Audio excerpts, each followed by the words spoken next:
是愿意去 develop people。所以就说在这样的一个 combination 之下，能做这个事情是很重要的，是吧 Good morning. Good morning. Right, finally. We have a very social group this morning. So it seems like everybody is busy networking and talking, which is good.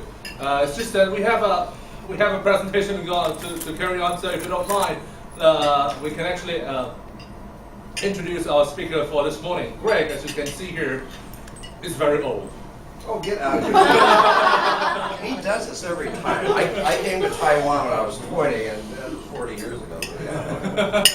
So, one of the key things is the reason I mentioned why Greg is very old is probably one of the oldest Shanghainese in this room. Oh. 老上海，老克朗。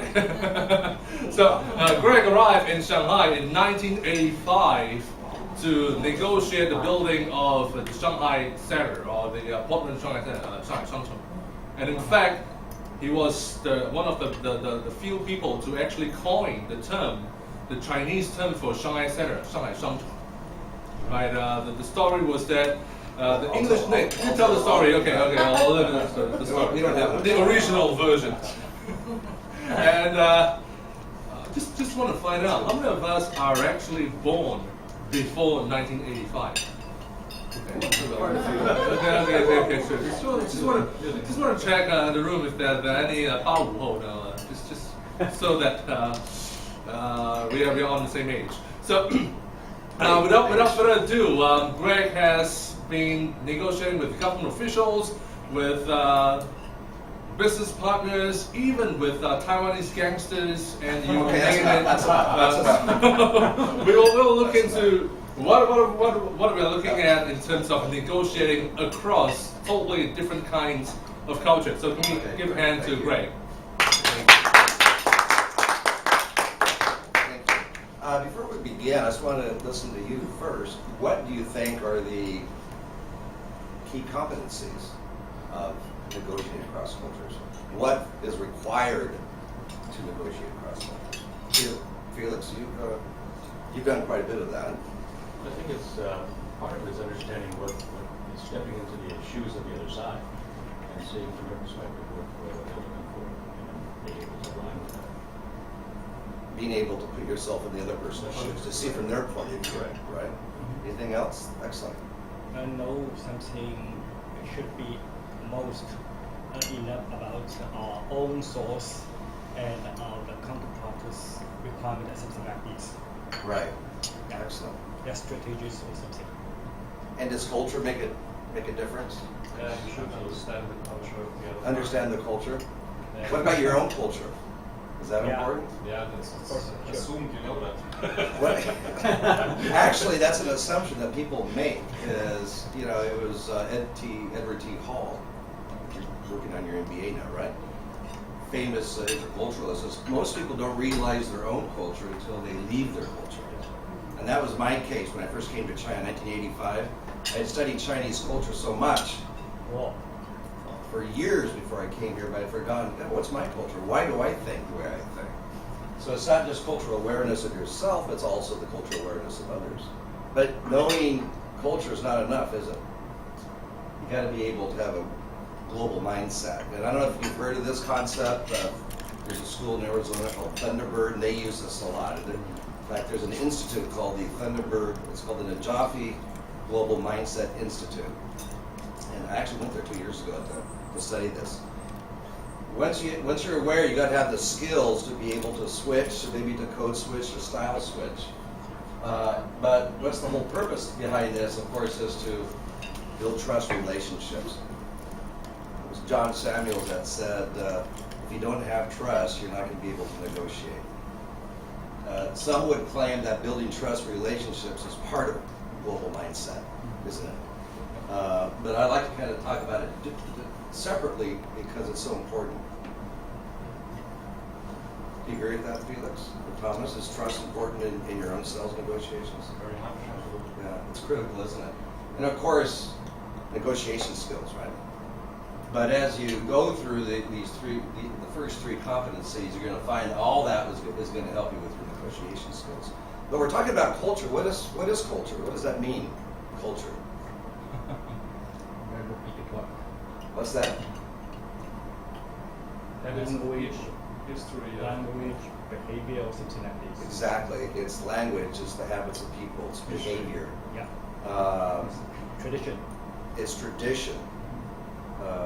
Maybe values, deep-seated values. There are so many different definitions of culture, and the one that we use, the one that I use, the same that Thunderbird uses, that's just a coincidence, but it's a very robust definition and model. It can be applied not just towards national cultures, but towards organizational culture, team cultures, which we do a lot of work with. The definition that we use, that we apply to different models, is culture is a complex pattern of ideas, emotions, and behaviors that tend to be expected, reinforced, and rewarded by and within a particular group. What does that mean? Let's say the United States. Felix, were you born in China or the United States? You were born in the US. Canadian-born Chinese American. Canadian-born Chinese American. So mixed bag. In the West, when you're young, this is my father taught us to have a firm handshake, look someone straight in the eye. That's expected. And it's reinforced. Oh, that handshake's not strong enough. And it's rewarded because when you have a job interview, you've got to have that firm handshake. In some cultures, maybe that firm handshake won't work. Or maybe you shouldn't have that direct eye contact. In some cultures, perhaps, the idea of being indirect, being very respectful to your superiors, would be reinforced and rewarded. So that's the model we're going to use. But when we talk about national culture, there are other influences as well. What else shapes our culture? Because when you negotiate with a Japanese or a Chinese, are all Chinese and Japanese the same?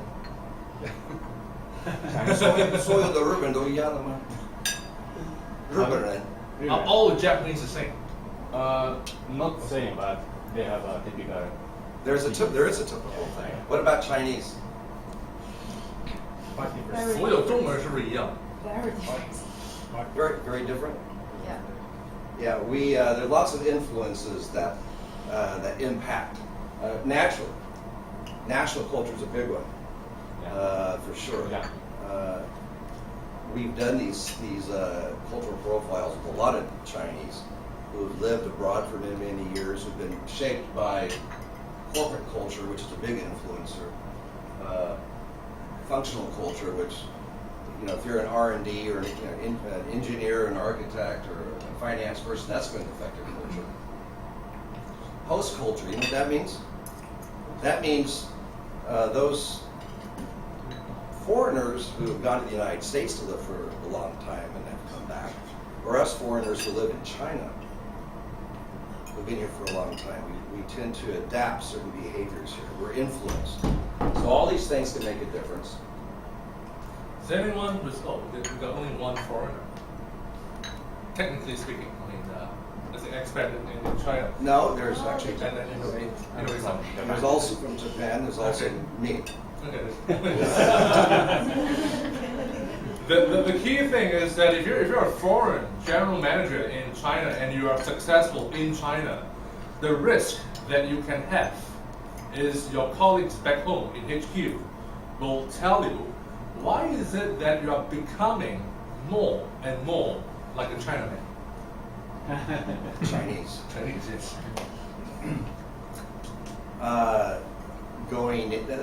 That's a whole other issue. But yeah, I think we've all had those issues with headquarters. But even if you go deeper, you look at generations. Sure, that. I've been negotiating with people from 30s, Sanning Dai, Chinimo, Chouyibo. Each generation is a bit different. The generation Y has their own culture. And just now you mentioned before that the behaviors can be different. That's what we see, right? This is the cultural iceberg. So what's apparent on top, of course, is behaviors. Those are the symbols, the gestures that are quite obvious. But down below, what we don't see is how does your counterparty think? How do they process information? And what are their emotional levels? What are the values? Imagine, if you will, a sun beating down on this iceberg with the rays of globalization, which is what? Countries without borders, technology, Gen Y. What do you think is going to start? What do you think is going to be impacted first, or what's going to be melting first? What's going to have the biggest impact on the cross-cultural interaction? It'll be the top of the iceberg or the bottom of the iceberg. It would be the top of the iceberg.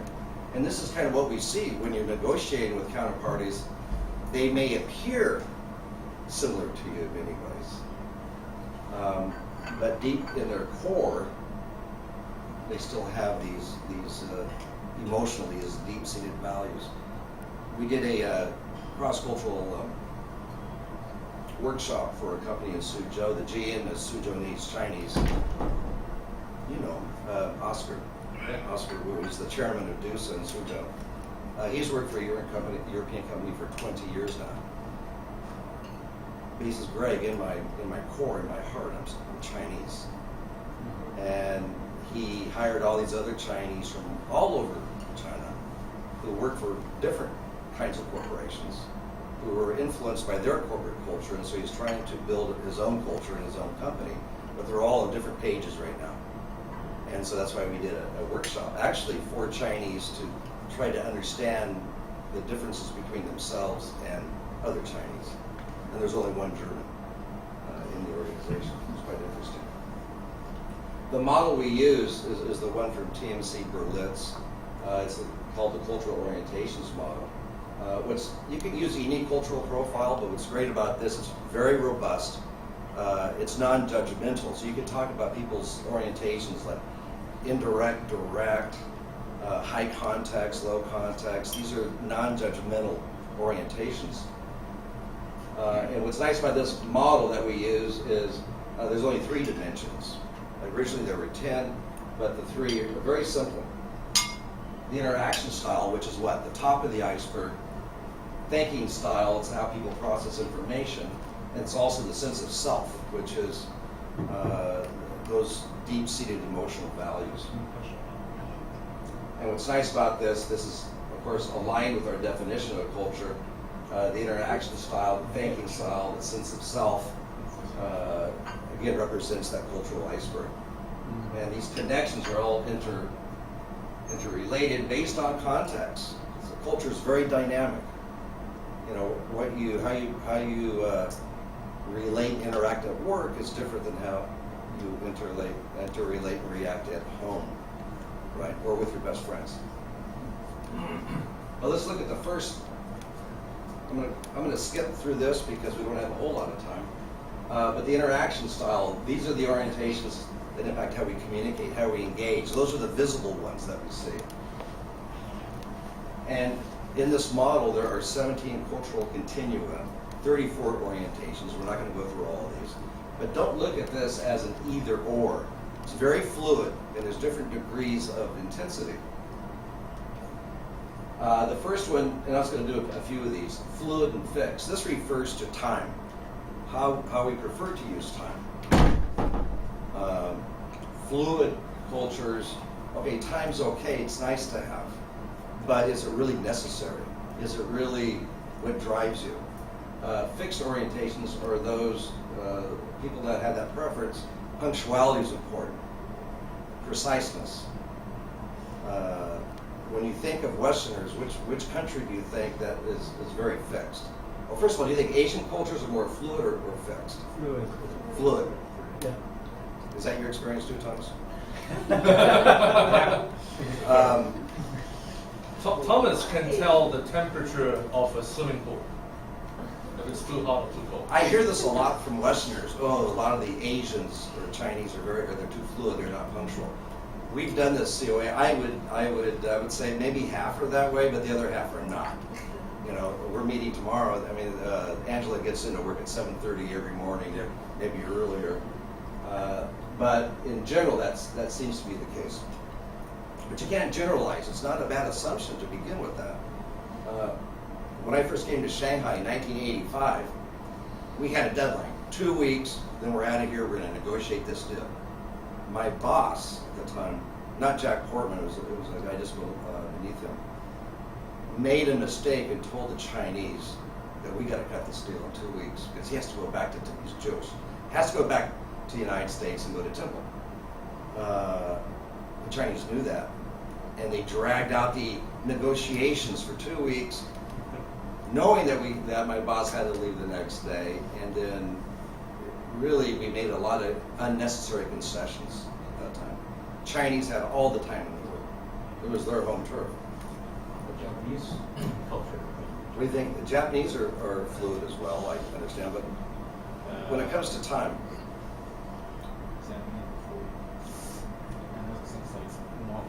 It's fixed. more fluid, More fixed. oh, more fixed, more like the West. Very precise. Very precise, so you would. But in terms of negotiation, Japanese are also known to use time to their advantage. That's the same thing. If you are here for a 2-week schedule, the tactic will be to bring you for a lot of entertainment, a lot of whining, dining, make you feel Asian great. culture, generally speaking. When Sorry? you're talking about Asian culture. Asian culture, yeah. See, we're making these gross generalizations, and everyone, you know, we negotiated. My only experience with Japanese was negotiating with Kajima Corporation, Kajima, big construction outfit. They were very much into time. They're project managers, they're construction managers. That's what they do. So I would agree with you, but then other people have different experience. But I got to tell you, when I came back to China, I came to China for a 2-week negotiation and ended up staying 15 years. That's a whole other orientation, because the relationships are also very important in China. We further negotiated those contracts, 3 or 4 amendments, and this time I told the Chinese, I'm staying. I'm not heading on a jet plane going back to America. Not only that, we're off to Hangzhou, and we're not going to come back to Shanghai until we finish the deal. So I would then take them out of their comfort zone, and they would stay at the Shangri-La, which is a nice place. But you know, the Chinese were wanting to go back home and have their home cooked meals. And imagine in the 80s too. So that's a really important orientation. The other one, of course, is being and doing. That just simply means how you balance relationships and tasks. Are you task-oriented or are you relationship-oriented? And it doesn't mean either or. It means relationships are more important. We'll get to the task, but that's how you complete the task. Others, I'm here to negotiate that contract. Relationships are nice to have, I have to, but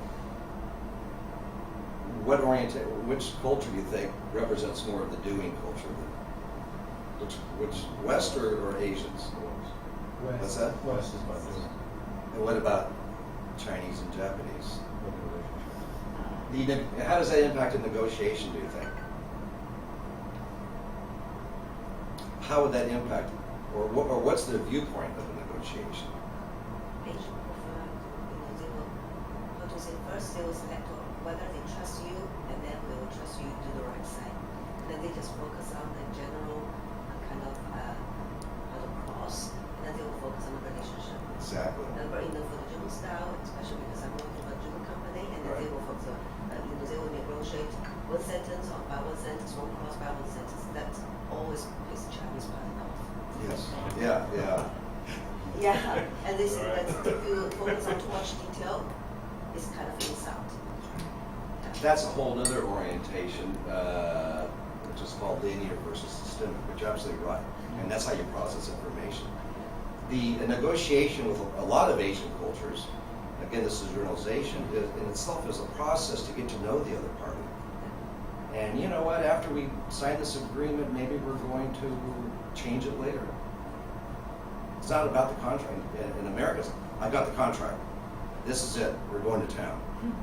right? And others will say, well, no, we've got the contract, that's an understanding that we have, but we're friends.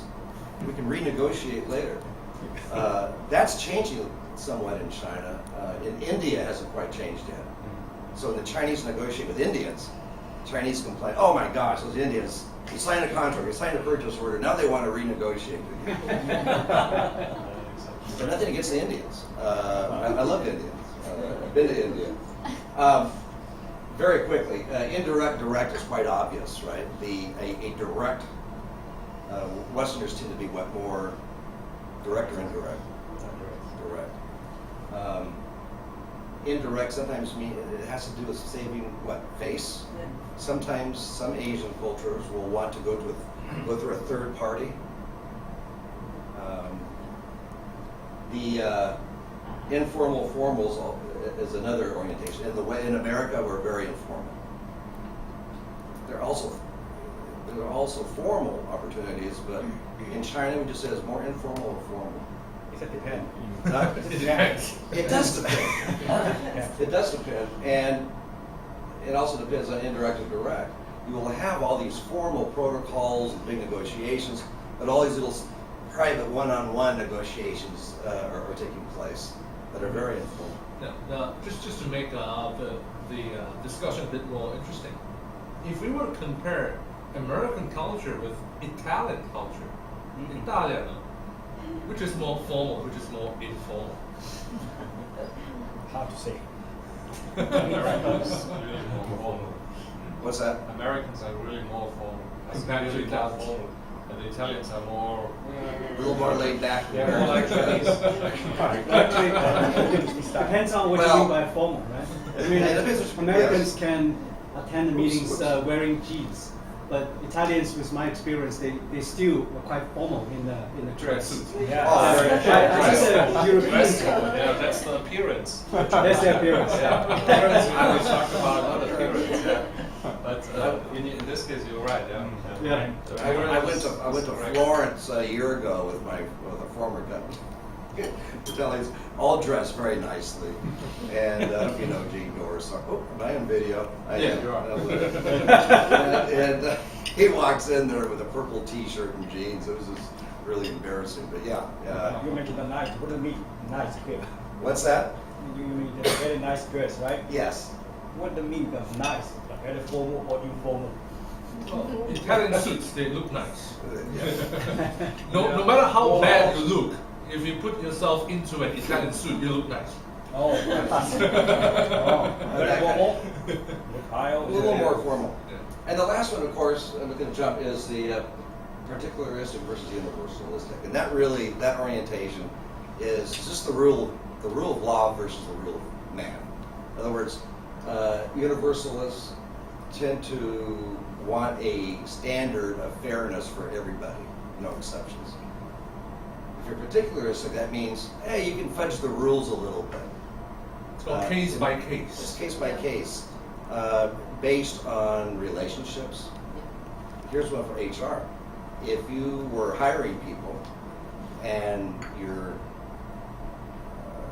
there is a vice mayor, let's say of Shanghai, and said, hey, could you hire my son, please? He's looking for work. What would you do? 上海副市长找你说，侄子刚毕业， Yeah, It's just- always happen.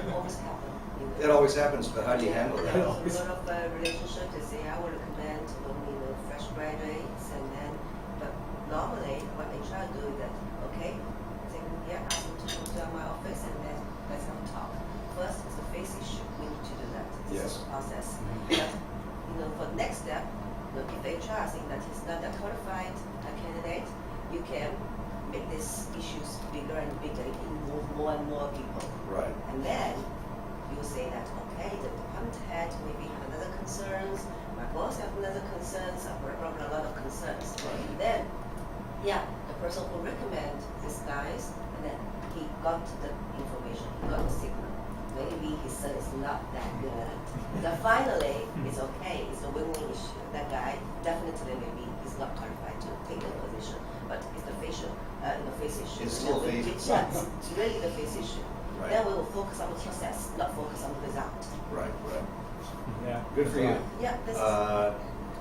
Yeah, I mean, there's other companies that would just say, okay, we're going to hire that person. We'll think where to put them later. But yeah. No, but if that guy is the son, or if his father is the tax bureau officer, Right. or is kind of big guys, and Yeah. definitely we will hire his. That's my point. Yeah. Okay.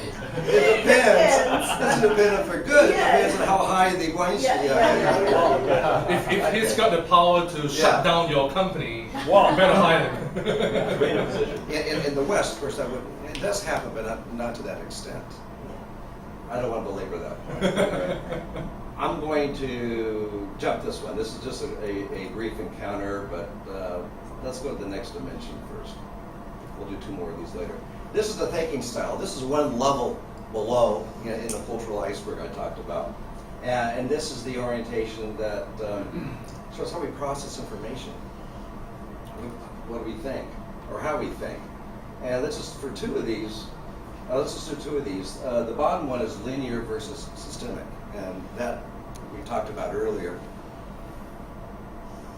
In general, at least Americans, I don't know about Germans, but I believe so, we tend to look at things in a linear way, sequential. Whereas in Asian cultures, especially in China, there's kind of that junti idea, that holistic, right? Is that true? Excellent Chinese. Especially Chinese. Oh, but I was wrong, right? Perfect. When AMC theaters, I don't know if you've heard of AMC theaters in the United States, they were acquired by the merger of Wanda from Dalian. Wanda jumped around all the time throughout the contract. The lawyers at AMC wanted to go stipulation by stipulation by stipulation. Do the small things first. Let's come to an agreement on these things, then we can focus on them. No, it was actually the other way around. So that can create an impact as well. Low context, high context. This is one of my favorites. This is from Paul. You know what that means, low context, high context? This is how we derive and package meaning, how we interpret and understand information. Low context means you don't need too much context. It can be explicit. The words tell you the whole story.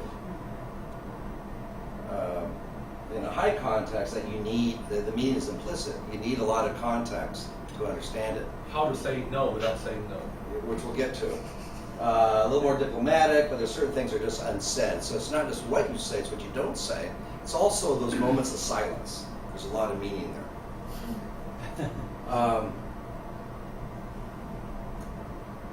What kind of cultures do you think are high context? Chinese. Japanese? Yes. Japanese very famous for high context. Now, it doesn't mean it's not clear. It is clear. If you're from a high context culture, talking to someone else in a high context culture, it can be very clear what they're saying. But if you're very low context, it can become very what? Very frustrating. Very frustrating. These are the countries. Germany is like really low context. Not surprising, Thomas. It is. The United States is just above you a little bit, but at the very top is Japan. Nigeria, I did some dealings with Nigerians in the past, also very, very high context. What about in terms of functions, though? So remember, there are other influences on culture besides this. What do you think financial people, accountants, where do you think they are? Are they low context or high context? Low context. What about HR people?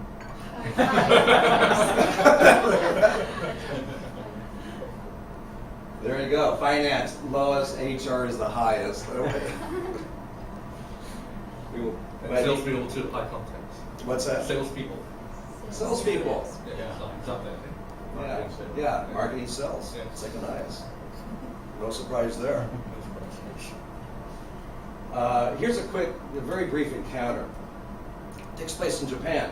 Miss Young says, "We will charge you $5 per unit if you order 10,000 units." And Kawabata-san says, "That's a good price, Miss Young." And Miss Young says, "So you accept the price?" "Oh, it's very good." And Miss Young says, "Great, let's talk about a schedule and delivery schedule."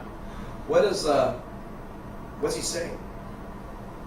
He's, yeah. It's not a discount. So you accept the price, it's very good. No, he's saying it's very bad. And if she understood his context, she would understand that. This could impact cross-cultural communication negotiations as well. There's a great book written by, I can't remember who wrote it, about negotiating Japan. And it says, never take yes for an answer. It's kind of a joke. There are like 7 ways to say no in Japanese, I'm told. And not one of those is no. The third dimension is the sense of self. And now we're digging deeper. This is how we see our agency in the world. I'll just do 2 or 3 of these. One is control constraint. By control doesn't mean you're a control freak. What that means is that you feel empowered. Anything is possible. We can do it. We can move mountains. Constraint means, this is really difficult. This is the system. This is watching. You can't change things. Where? Am I right? What? So where are the Chinese on this continuum? Do you think, or Asians? More control or constraint? More constraint. In general, true. But if you do these cultural profiles that we do, it's called the COI. I would say it's almost 50-50 in Shanghai. In most of these. You find that within Asian cultures, Chinese tends to be more assertive, more controlled part compared to other Asian cultures. Yeah, it really varies. When it comes to hierarchy equality, let's skip private public for a moment. Hierarchy equality, that's what Hoff Just said. for interruption, I think. Right, please. 谁没得吃的？ That's what Hobson calls power distance, right? The deference, the respect for hierarchy, which is, you see that in China? Of course you do. And could that in every? Well, on the other side is equality. We're all the same. Which culture would that be more like? What's that?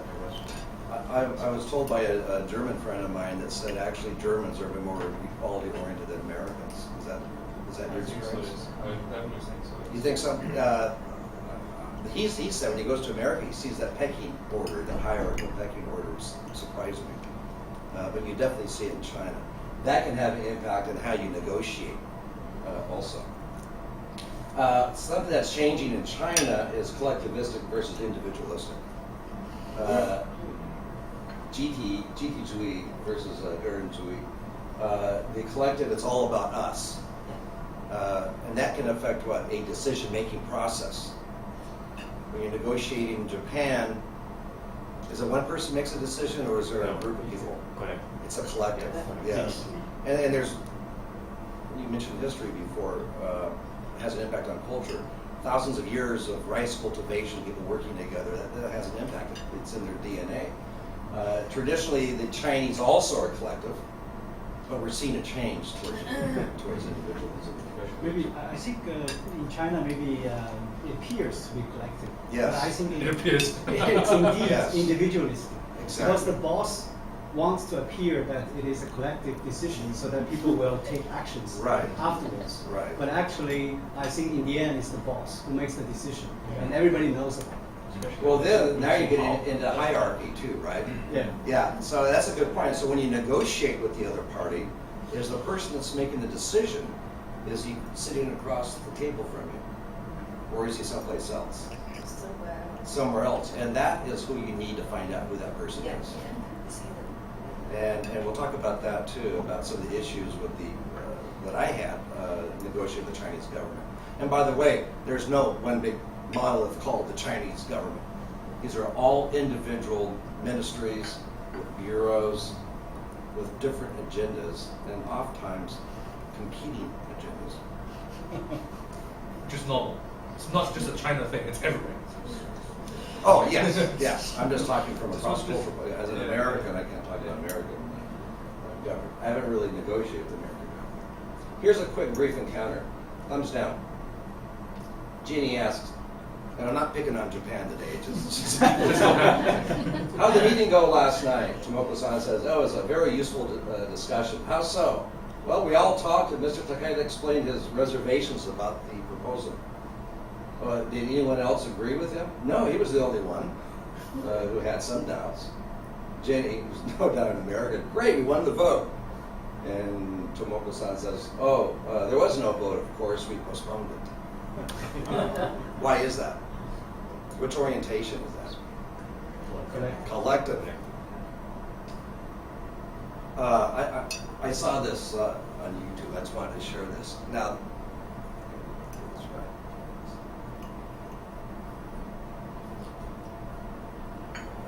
Oh, Sure. hang on, I need to turn up the volume. Excuse me. This is just a case study.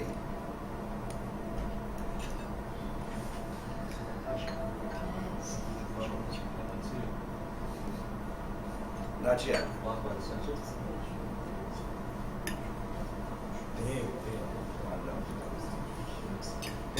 Oops.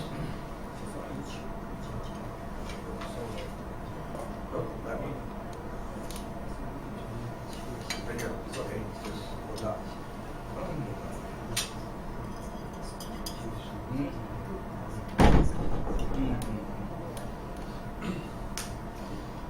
There we go. That's good. In this program, we'll meet Can you hear that? a British engineer on assignment in South America. Her two managers are Miguel Garcia and Carlos Fernandez. As they interact, watch for the problems that What happened there?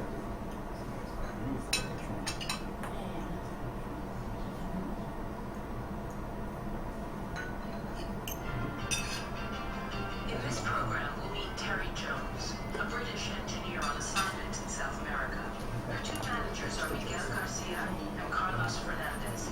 As they interact, watch for the problems that arise, from cultural stereotyping to ineffective communication. Miguel, are we ever going to get our equipment here? Soon, Senora, soon. It arrived in port 2 weeks ago. Why isn't it here? There is a problem, but I want to tell her. This is with my boss. Maybe tomorrow, secret. Tomorrow. Miguel, why is this taking such a dreadfully long time? There's many agencies, many documents. There are so many things that must be done. This is very difficult. I know. You told me all about that before, but we just don't have time for that now. Just do whatever you need to do to get the equipment here.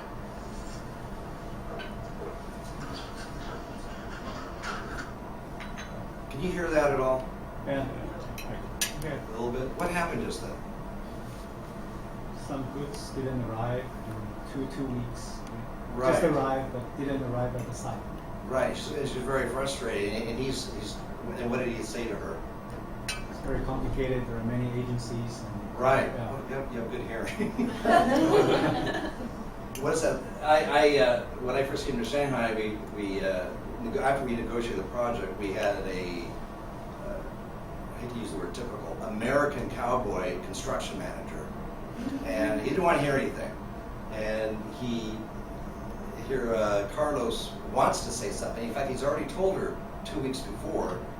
She says, "Yeah, I know. You've already told me about some of the issues that may have happened. And what do you think those issues were?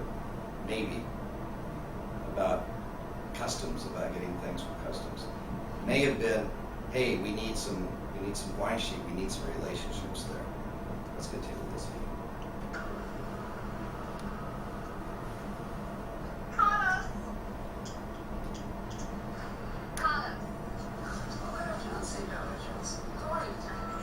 Fine. Listen, we may want to just probably need to reschedule. So this next round of permits, I'll need you to get those immediately.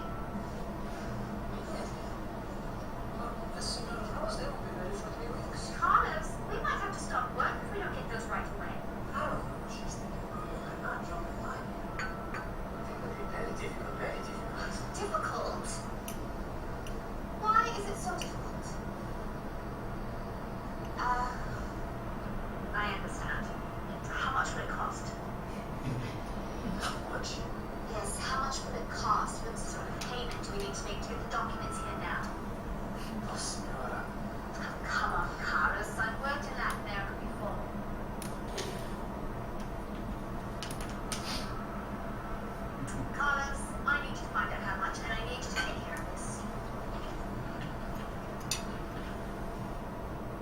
What happened there? She's making an assumption about Difficult. How to right, solve the problem. how to solve a problem. She's insinuating, oh, how much, let's just bribe the person, which is insulting. And how's Carlos reacting to that? Silent. Yeah, and he's not really being explicit, he's being very implicit. Remember, in a high context culture like Mexico, and I spent 2 years developing tequila down there with rack rover. It's a lot is what you don't say. And the fact that he was silent, she then jumped in and said, oh, okay, how much, when she should have given him a chance to do what?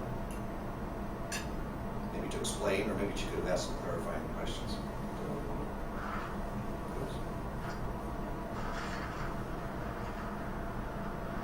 And now he quits. But we've got to have that equipment. Miguel! Miguel, what is going on? Miguel, I just found out the equipment has been impounded indefinitely. Why didn't you tell me? Equipment is missing. Well, Permits are you get the idea. Lack of communication. My first question was when I saw this, well, who the heck hired this construction manager? But let's move on. What she didn't have, which Terry lacks, is a global mindset. It's okay to understand cultural preferences, to have cultural awareness, to understand why you're different than others. But if you don't act on that, if you don't change your behaviors or adapt, then it's useless. So you must have what they call a global mindset. And curiosity about cultures, the nuances, the intricacies, how they work. But also, how do you collaborate across cultures to come up with creative solutions? That's the key. And there's 4 key cultural skills. This makes up global mindset. There's many definitions of global mindset. It's a constellation of different kinds of behaviors. It also includes business savvy, managing complexities.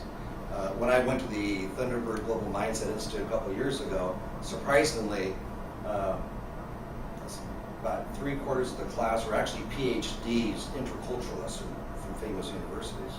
Harvard, Duke was there as well.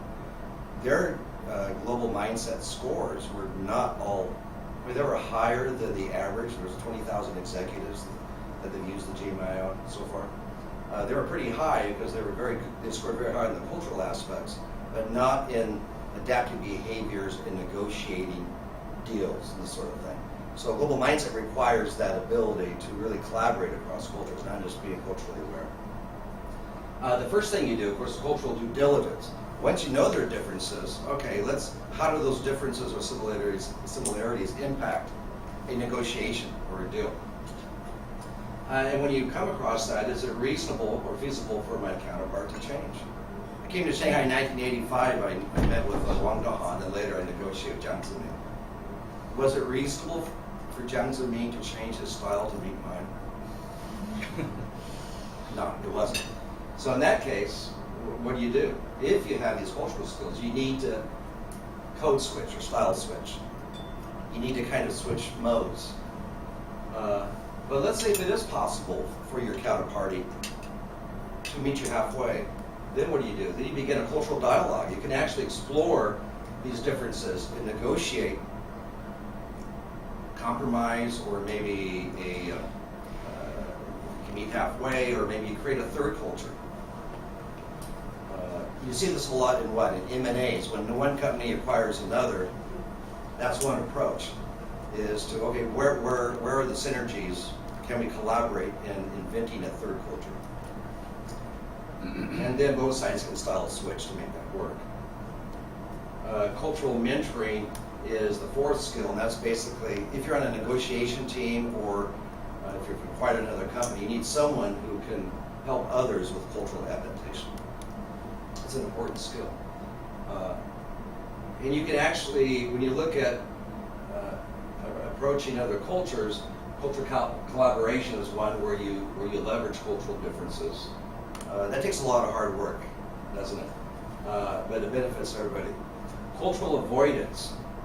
This is where you ignore the conflict. And by the way, this is based on the Thomas Kilmann conflict mode. But you can apply it to culture as well. Cultural avoidance. Can you think of a cultural avoidance negotiation between the United States and China? Famous communique. Shanghai communique. In a way, was a cultural avoidance and a compromise.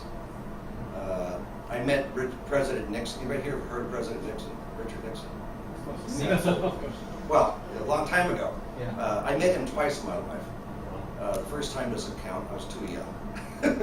Second time was 1992, which is the 20th anniversary of the Shanghai communique. Met him at the Portman Hotel. I was the deputy GM of the Shanghai Center. Greeted President Nixon, went to a suite, and we talked about the communique for an hour. I brought it up because I found it really interesting. It was one of the reasons why he studied Chinese. He basically said, we avoided the issues.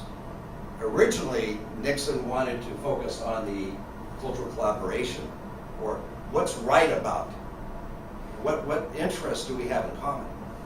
And Chairman Mao says, we don't have any interests in common. Not really. And so the first draft was really fuzzy-wuzzy, very touchy-feely.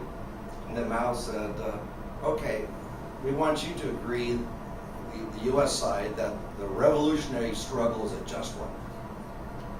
Nixon said, I can't do that. I can't take that back to America. So they agreed to disagree, which is avoidance. This is the Chinese side, this is the Western side. We're not going to negotiate. We're going to avoid it. But the only compromise they did make, and even that was kind of an avoidance, was on the Taiwan issue. Cultural dominance, imposing your solution based on home culture. When we came to Shanghai, we said we're going to build this to U.S. standards.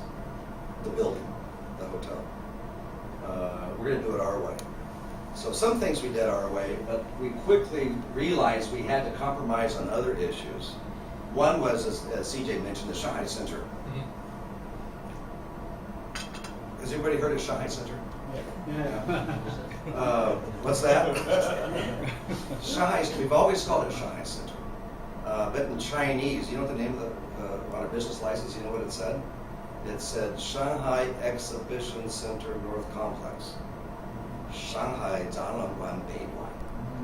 And so at that time I met with Jiang Zemin, who's mayor. Wang Dahan just stepped down. Jiang Zemin said, you can't call this Shanghai Center. I said, why not? Shanghai Center, English, Shanghai Zhongxin, in Chinese. And Jiang Zemin told me, no, there's only one Shanghai Center. Shanghai 只有一个中心，才是上海人民政府，才是the Shanghai People's Government is the center of Shanghai. So we avoided that. Just, okay. So we continued advertising Shanghai Center, and if you wanted to go to the construction site, you said, where do you want to go? I want to go to Beiguan. All the taxi drivers knew Beiguan, North Conquest. Come 1989, we're opening, 4 years into it. I said, come on guys, Beiguan, we can't call this Beiguan, the big one. This doesn't make sense. So, and so by that time we were doing a lot of cultural collaboration with the Chinese. Now we had allies. And so we came up with different ideas. Shanghai Center is a city within a city, right? You can't call it Shanghai Zhongxi. And they said, no, you still cannot call it Shanghai Center. So we said, okay, let's call it Shanghai Commercial City. That's the Chinese for Shanghai Center, right? But English is still Shanghai Center. English is still Shanghai Center, which is another issue because the Gongshanbu said, you can't do that because the English and Chinese don't match. Flexible. They became more flexible. And then we went to Beijing. This actually went to we went to the Ministry of Gongshanbu, the Ministry of Commerce, in Milford, and they said, well, you can't call it that.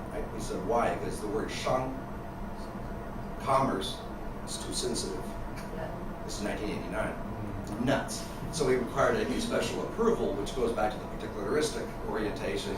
through Guanxi, we know that. You can use these approaches for different things. Excuse me, sir. What's that, please? When you say Shanghai, actually we cannot get we cannot see the relationship between the Chinese version sound because we don't have commercial in the English version. So how many years do you put on relationship with the local government so that you get the Chinese version actually? I think they're not the same. They're not the same. Yeah, Shanghai Center, Shanghai Commercial Center. Right. You have one word more. That's correct. Yeah, it's totally different. It is totally different. Yeah. So how do you get the Chinese version in the license? How many years? How long did it take? It took us 5 years to change that. Really 5 years? 5 years. 5 years. Very good example. Good example. And what's funny, if you go around China now in Shanghai, you're going to see the character shangcheng. It's not in the dictionary. Commercial city is a word, it's not in the dictionary. Yet you'll see that all throughout Shanghai. Shangcheng Lu, Wailao Shangcheng, Yes. Wuhan Shangcheng, Suzhou, right? And what people don't realize, it was just a frustrated foreigner, me, and other Chinese that came up with that name, and I wish I had copyrighted it. Make it original. Okay.